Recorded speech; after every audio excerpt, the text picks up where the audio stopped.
Estamos con Alexis Cortés. Muchas gracias, Alexis, por aceptar la invitación. Alexis Cortés es experto en cupo del Partido Comunista. Es sociólogo de la Universidad Católica, es máster y doctor en sociología de la Universidad del Estado de Río de Janeiro en Brasil. Es profesor de la Universidad Alberto Hurtado. También fue dirigente del Colegio de Sociólogas y Sociólogos de Chile y Premio Iberoamericano de Ciencias Sociales otorgado por la UNAM. Alexis Cortés, muchas gracias por estar acá. Muchas gracias a ti por la invitación. Yo estoy bien, muy contento y honrado con el nombramiento y también consciente de la enorme responsabilidad que esto significa, porque creo que es el desafío institucional más relevante al que nos vemos enfrentados en este momento. Oye, para partir, hablando de lo honrado de tu nombramiento, han surgido polémicas a raíz de los nombramientos. Por el lado de la derecha, se han escuchado críticas sobre que son muy políticos los que designó la derecha en el Congreso, aunque hay alguna excepción, obviamente. Y por el lado de Apruebo Dignidad, que es la coalición, tu coalición, la coalición del Partido Comunista, más bien de Chile Digno, que es Apruebo Dignidad sin el Frente Amplio, donde ustedes dos, Magali Fuenzalía de la Federación Regionalista Verde Social y tú, del Partido Comunista, no son abogados. Lo que no si no me equivoco, son las dos personas que no son abogadas de los 24 de la comisión. Entonces, No, cuéntame. Ah, verdad. hay una economista Bettina también. Hort. Bettina Hort, y ahí están los tres de la UDI, en Cupo UDI, perdón. Y ahí están los tres que no son abogados. ¿Qué te ha parecido el recibimiento de la opinión pública de tu nombramiento, de los nombramientos de Chile Digno, de los nombramientos de la derecha también? Sí, a mí me parece que es legítimo que la sociedad, que la opinión pública, a través de todas sus expresiones, ponga un ojo crítico en los nombramientos, es parte de la democracia, pero desde mi perspectiva, los nombramientos, tanto por el lado de la derecha como por los sectores progresistas, creo que reflejan un intento de las distintas sensibilidades políticas por poner a sus mejores personas para esta tarea que es de gran envergadura. O sea, yo lo que veo, obviamente, son trayectorias profesionales, académicas, intelectuales y políticas muy relevantes, muy destacadas. A mí me parece que lo que está por detrás de este diseño es cómo el consenso técnico o de expertise puede facilitar y aumentar la probabilidad de que hayan posteriores consensos políticos. En ese sentido, la trayectoria del político, ¿no? Que exhiben muchos de los comisionados nombrados, creo que puede ser un factor que contribuya a incrementar las chances de que lo que nosotros acordemos como comisión experta, ¿no? Tenga más chance de ser aprobado posteriormente en la Comisión Constitucional. Ahora, yo creo que junto con eso es fundamental que, además del pacto político que supone toda constitución, ¿no? Es la constitución política de la República, necesariamente hay un pacto político ahí entre expresiones y sensibilidades que no necesariamente son coincidentes, ¿no? La izquierda y la derecha poniéndose de acuerdo en las reglas fundamentales de la República. Es fundamental que además de ese acuerdo político hay un acuerdo social. O sea, que lo que allí se defina logre interpretar los anhelos, las expectativas de la sociedad. Por eso es importante que la sociedad participe del modo lo más incidente posible en todo el proceso.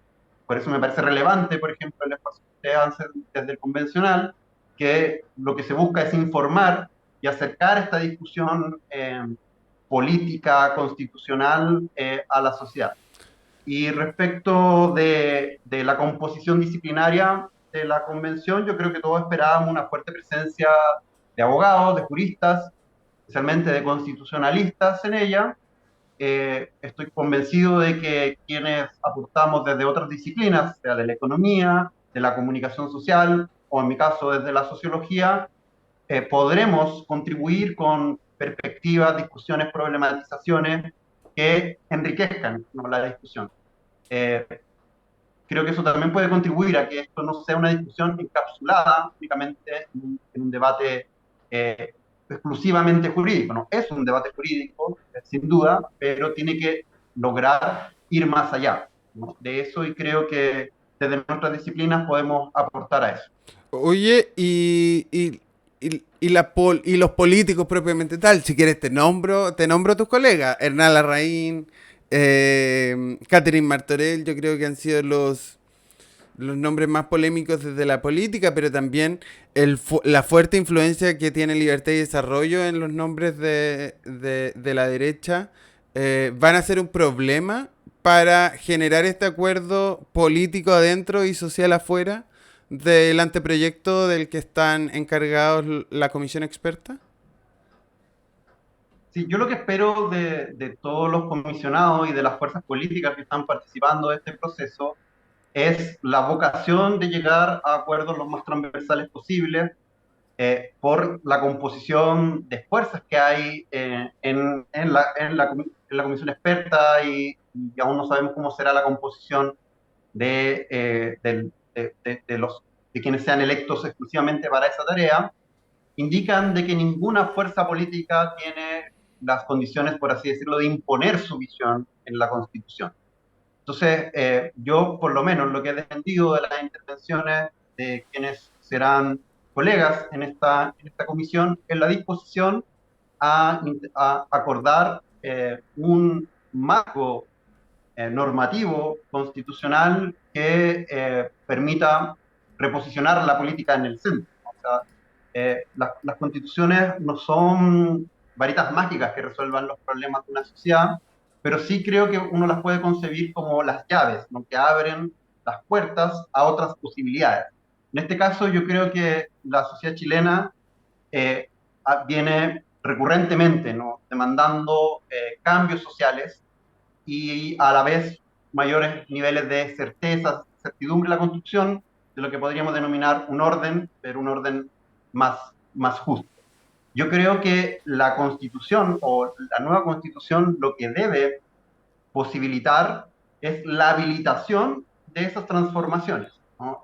Probablemente ellas no queden expresadas como tal vez sí lo hicieron durante el proceso anterior, pero yo creo que lo fundamental es que se abran las posibilidades, ¿no? De que dependiendo de las mayorías democráticas que se conformen en la política, la sociedad pueda conducirse hacia horizontes que, bajo esos términos, satisfagan sus expectativas, sus anhelos, sus demandas. Pero entonces aquí hay un revival de la política partidista, si le queremos decir. Después de emborracharnos de los independientes en el proceso pasado, aquí se vienen los acuerdos políticos, este proceso está, hay algunos han dicho que está, que está demasiado de la mano del poder constituyente, no hay un problema de legitimidad ahí.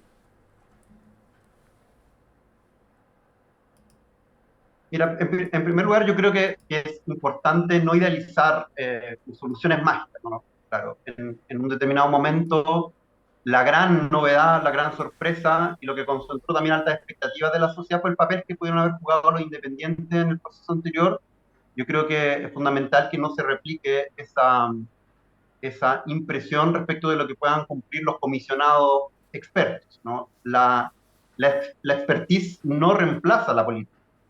Y la política es la toma de decisiones colectivamente vinculantes. En ese marco, los partidos están llamados a generar los acuerdos, los pactos que posibiliten que ese funcionamiento sea acorde a una democracia del siglo XXI. Ahí en ese sentido, yo no concibo un desarrollo democrático sin el papel de los partidos políticos, ¿no? Es cierto que hoy los partidos están bajo un escrutinio y una crisis de legitimidad enorme, pero la solución no está por fuera de ellos, ¿no? El tema es cómo tal vez también este proceso constituyente permite imaginar un sistema político que permita que ellos puedan expresarse de un modo que satisfaga de mejor manera lo que la sociedad espera de ellos. Yo creo que es importante también de que este pacto político que necesariamente se va a dar, o sea, toda constitución política de una república es un pacto político. No hay otro caso en contexto democrático que no reflejen esa noción. Pero yo creo que el desafío que tenemos al mismo tiempo, sea los que hemos sido comisionados para este trabajo en la primera parte, como aquellos que después sean electos para ello, es que este pacto político se transforme también en un pacto social y que la sociedad pueda participar de modo incidente, que pueda ser contemplada la discusión. Ahí también es esencial el rol que van a jugar las universidades, no solo las que ya han sido asignadas para tener un rol protagónico en esto, sino que también las universidades regionales, que organismos de la sociedad civil también puedan debatir, puedan participar de la discusión. Y yo creo que eso va a ir abriendo la puerta, ¿no? Para que este pacto político se transforme también en un pacto social. O sea, si te entiendo bien, tenemos un problema de legitimidad hoy, lo cual se puede arreglar con el debate del Consejo Constitucional, que son los electos en campaña y el día de la elección, el 7 de mayo, y con los procesos participativos que va a tener este proceso constituyente. Pero sí hoy día tenemos un problema de legitimidad respecto a este nuevo proceso con la comisión de expertos que elabora un anteproyecto que después se va al Consejo Constitucional. ¿Hay un problema de legitimidad o está todo bien porque el Congreso lo eligió usted, los 24 miembros de la comisión experta?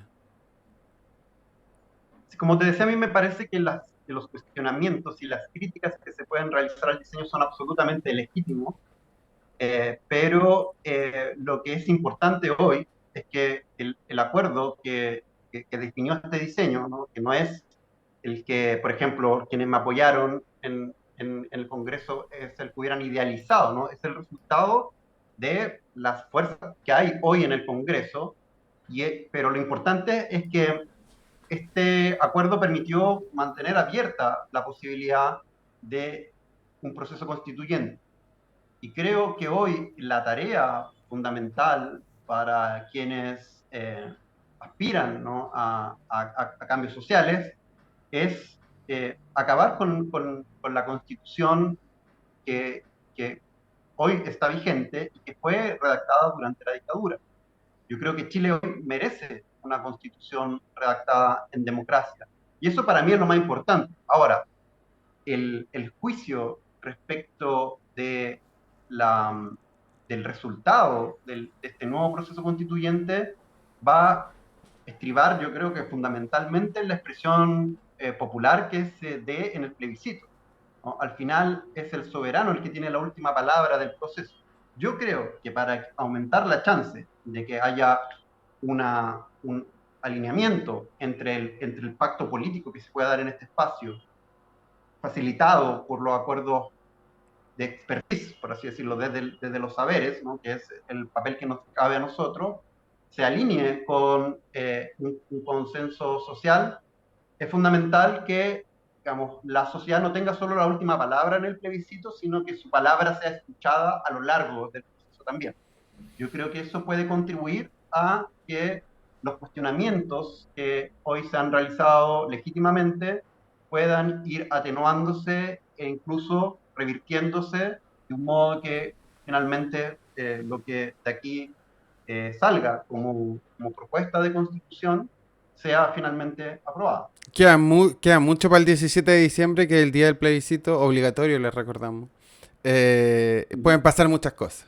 Oye, y sobre Sí. el funcionamiento propiamente tal de la comisión experta, tú, no sé si, bueno, yo sé que hay un WhatsApp con los 24 de la comisión experta, pero no sé cuál va a ser la coordinación del oficialismo, si se va a coordinar Chile Digno entre ustedes dos con Magali Fuenzalía, si la coordinación va a ser a nivel de Aprodignidad, o con el oficialismo, o con el oficialismo más la democracia cristiana para formar los 12 de cómo quedó repartida la comisión experta.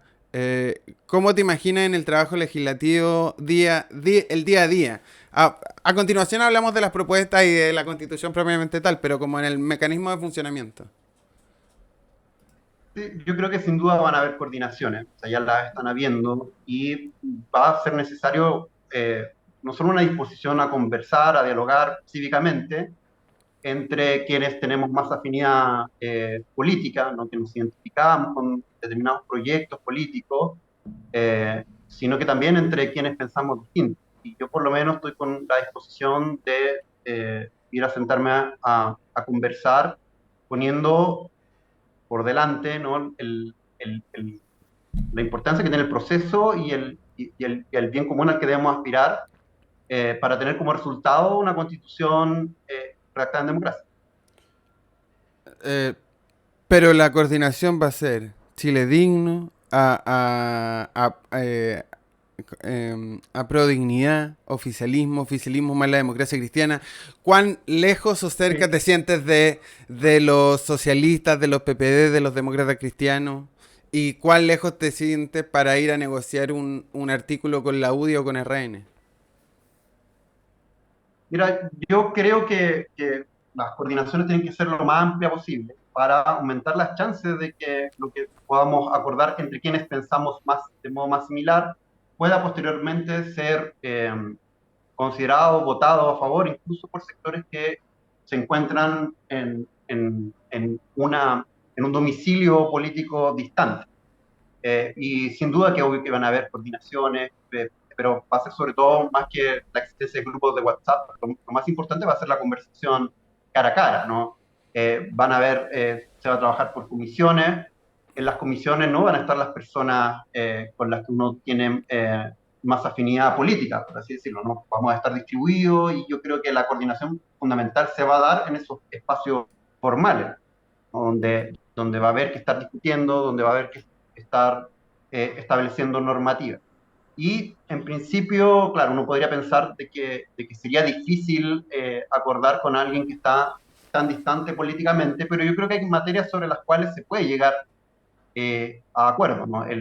La protección al medio ambiente, la, el cómo se desarrolla o cómo se establecen controles ciudadanos, parlamentarios al ejercicio del gobierno, cómo sin desfigurar la figura presidencial se va atenuando tal vez la enorme asimetría que tiene en el ejercicio del poder, cómo se le entregan también atribuciones al Congreso, cómo se le entregan atribuciones a la ciudadanía para que, por ejemplo, puedan presentar iniciativas de ley y cuáles son los requisitos que establezcan. Yo creo que son todas discusiones donde podemos llegar efectivamente a acuerdos, donde las distancias que en el papel parecen muy lejanas pueden ir acortando.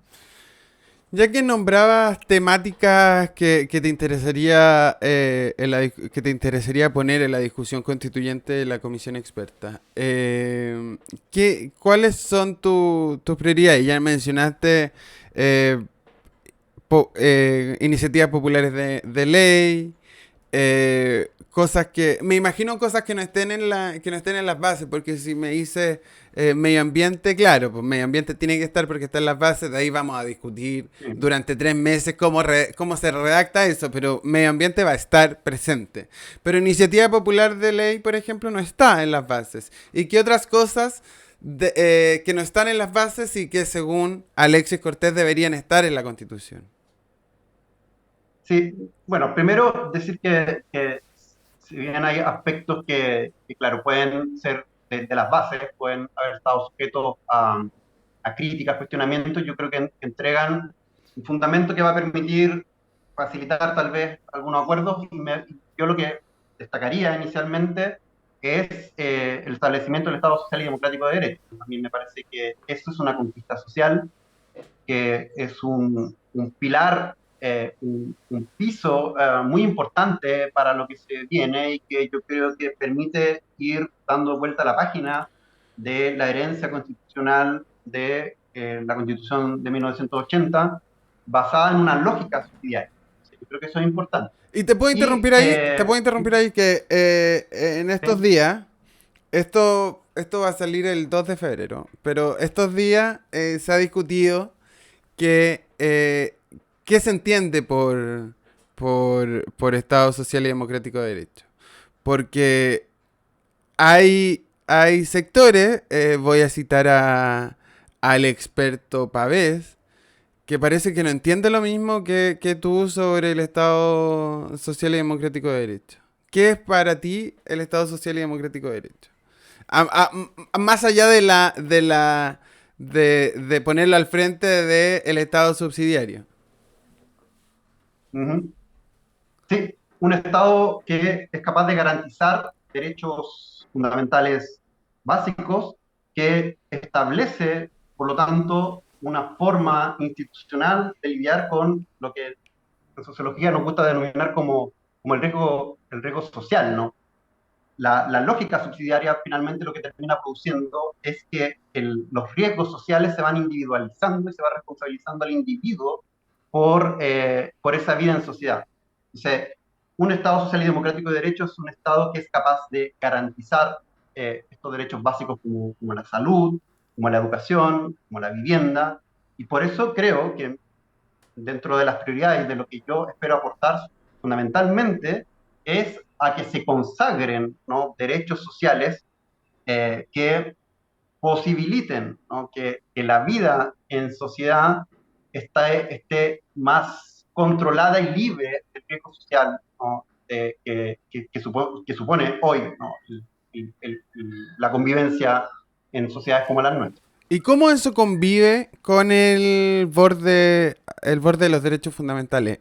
Me gustaría decir cuatro, pero no me quiero arriesgar.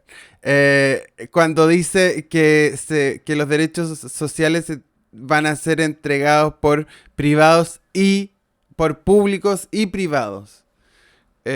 ¿Cómo se amojonan esas dos ideas?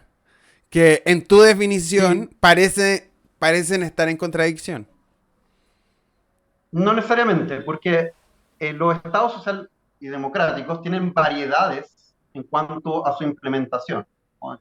Digamos, esto es un principio que yo creo fundamental, es un avance, sin duda, pero cada sociedad llega a los arreglos contingentes de acuerdo a sus dinámicas para institucionalizar el imaginario de los derechos sociales. Y claro, los derechos sociales hay un cierto nivel común de provisión o un nivel básico de provisión, pero eso en las distintas realidades nacionales va adquiriendo otras dinámicas que son resultado de sus propias tradiciones normativas, legislativas, son resultado también de las mayorías que se van generando en la sociedad, de la fuerza que adquieren determinados actores sociales en ella. En ese marco, para mí es sin duda fundamental que el Estado se establezca como un garante de esos derechos sociales. Ahora, y eso supone de que tiene el papel prioritario, ¿no?, para satisfacerlo, pero eso no necesariamente se contradice con que otros órganos puedan coparticipar de esa tarea. Y eso obviamente es resultado de regulaciones, de normativas que la sociedad va estableciendo a través, por ejemplo, del Congreso. O sea, yo creo que es importante que se establezca este principio, que se norme de modo amplio, pero que después sea la democracia, a través de las expresiones mayoritarias que se produzcan a través de elecciones populares, la que permita ir especificando lo más posible, ¿no?, esta expresión de un principio como el del Estado Social y Democrático de Derecho. Ok, pero juguemos con ejemplo, claro, porque por ejemplo en salud, tú puedes elegir el que quieras, pero por ejemplo en salud es distinto pensar que la participación de privados va a ser teniendo ISAPRE a seguros complementarios sin ISAPRE. Eso es una diferencia en la participación de privados. En las pensiones es distinto tener un sistema centralizado estatal donde además tú puedas ir a poner tu aporte voluntario a otra institución que tener AFP. Y al mismo Ujú. tiempo una AFP estatal o hay miles de fórmulas, pero ¿cómo se Sí, ejemplificaría eso en pe- ti? ¿Cachai? pero de hecho todas esas formulaciones suponen una cierta combinación de provisión pública y provisión privada. En los casos que me das son más complementarios, ¿no? Los aspectos de provisión privada. Pero yo creo que, por lo menos como yo No en la concibo, previsión, no en previsión. en- cuando hablaste en el caso de la jubilación, Claro, porque como el la aporte seguridad está, social, el aporte en el tema de la previsión es porque hay un aporte del Estado en una pensión garantizada, sí, pero no el sí, sistema bueno, propiamente tal, digamos. pero a lo que voy es que los ejemplos que me dan me muestran que es posible establecer determinadas combinatorias, no son sistemas necesariamente excluyentes. Yo creo que hay que avanzar hacia una normativa amplia que establezca la, la obligación de que el Estado garantice determinados derechos sociales como la seguridad social, que incluye la previsión, la salud, la educación, pero dejando margen para que otros órganos puedan complementar esa tarea social haciendo sus propias contribuciones. Oye, para ir terminando, yo sé que queda mucho para el 17 de diciembre. Sé que pueden pasar muchas cosas, lo dijimos acá. Ujú. Pero en el ambiente en el que estamos, con el temor al populismo, a los ultras de izquierda y derecha, ¿no te da susto que el plebiscito se convierta, independiente de lo que diga el texto, como te estoy pidiendo Ujú. la opinión política, que esto sea un plebiscito contra la clase política y lo tengamos perdido desde el principio? O sea, a mí me parece que lo que mencionas es una variable que tiene un porcentaje de probabilidad no menor y que es fundamental que quienes participemos de este espacio lo hagamos conscientes de que las grandes amenazas que se ciñen sobre él son, por un lado, la desafección de sectores con los que yo me identifico, o sea, que estuvieron muy comprometidos con la opción del apruebo, y por otro lado, la indiferencia de una parte significativa de la sociedad, ¿no? Estoy pensando sobre todo en aquellos que fueron convocados a votar de manera obligatoria, ¿no? Que antes no lo habían realizado y que se depararon con un proceso que les pareció ajeno y ruidoso. Ese escenario perfectamente se puede replicar en un plebiscito de salida.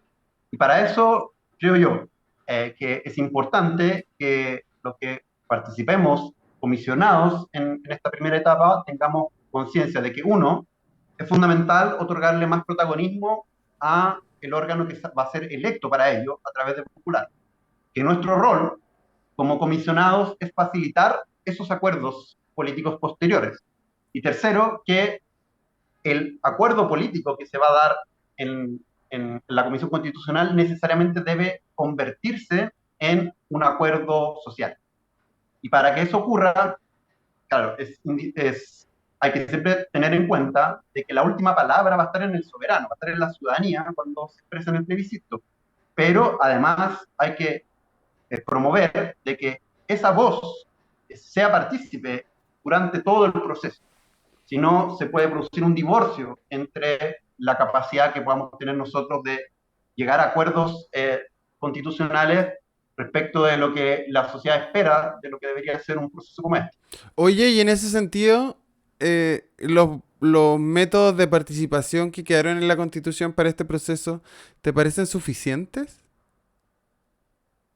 A mí me parece que hay que hacer un doble clic a esos procedimientos, de que yo creo que tal vez hay que buscar modos de que se produzca participación no solo en junio, ¿no? Que es como está diseñado, sino que la sociedad puede hacerlo también por otras vías, ¿no? Bueno, está el debate público, democrático para eso, está el rol que puedan jugar las universidades, no Sí, solo solo. para interrumpirte un poco, que lo de participación ciudadana quedó que la Secretaría, los organizadores de esto van a ser la Universidad Católica y la Universidad de Chile, con participación Sí, de todas las universidades acreditadas del Estado, y van a existir cuatro mecanismos de participación. Iniciativa Popular de Norma, donde se van a juntar 10.000 firmas y se va a entregar una enmienda al anteproyecto que elaboren los expertos. Audiencias públicas para que sean recibidos por el Consejo Constitucional o por una universidad y que esta universidad le haga el traspaso al Consejo Constitucional. Diálogos ciudadanos, deliberativos, representativos o abiertos, que es más bien un espacio de diálogo y deliberación sobre temas constitucionales, sobre el anteproyecto que ustedes van a elaborar. Y el último es una consulta ciudadana, que es un mecanismo de participación virtual, donde también los ciudadanos nos vamos a poder referir al anteproyecto que entregue la comisión experta el 6 de junio. ujú, sí, Entonces, sí. A mí me parece dale. que junto con ese diseño es importante de que la participación social se exprese durante todo el proceso, y que también puedan haber espacios donde la ciudadanía se pueda autoconvocar para participar, para ir reflexionando al respecto, para ir proponiendo ideas. Me parece también, yo creo que el diseño que incluye a las universidades es muy importante. Es fundamental de que no se reduzca al rol que puedan jugar la Universidad de Chile y la Universidad Católica, y eso se pueda ampliar. El papel que puedan jugar las universidades regionales es indispensable. Y también yo creo que institucionalmente hay un organismo que creo que podría aportar mucho en esto, que son las municipalidades. Dentro de la crisis institucional que vivimos por deslegitimación y mala evaluación, las universidades y los municipios son los que concentran mayores niveles de adhesión ciudadana, por así decirlo, de respeto ciudadano. Yo creo que sería importante no limitar el papel que pueden jugar los municipios en la convocatoria a diálogos con la ciudadanía, para que este proceso no resulte como algo ajeno, ¿no? Ni distante, ni separado de las preocupaciones de la sociedad. Pero eso además, a quienes vamos a tener que participar de modo directo en él, nos refuerzan el imperativo de que el proceso constituyente y sobre todo el resultado final, que es el proyecto de redacción, de alguna manera logre expresar ciertos anhelos que hay en la sociedad de transformaciones que mejoren su vida cotidiana, ¿no? Digamos, una nueva normativa logre afectar positivamente a las biografías de las personas. Y yo creo que si no somos capaces de lograr eso, probablemente vamos a hacer una contribución que no responda, ¿no? A la altura del momento. Pero por ahora yo veo una disposición favorable a que este acuerdo político, técnico que se va a desprender de este proceso logre transformarse también en un acuerdo social. Muchas gracias, Alexis, por esta conversación. Esto está en exclusiva en mi canal de YouTube. Háganle, denle suscribir, Ujú. like y esas cosas que piden los influencers. Alexis, muchas gracias por estar acá. Nos vemos. Éxito en tu trabajo. Nos vemos el 6 Muchas de gracias. marzo. Nos vemos el 6 de marzo en el Congreso. Ahí estaremos. Muchas gracias. Sí, Chao. muchas gracias a ti por todo el trabajo que estás haciendo, informativo y de discusión pública, que, como te decía, o sea, como se puede desprender de nuestra conversación, va a ser algo clave para que este proceso sea exitoso. No nos podemos dar margen para no ver venir, ¿no? Un rechazo a una constitución o al proyecto de constitución que se redacte luego de este proceso. Muchas gracias, Alexis. Nos vemos. Chao. Que esté bien, chao.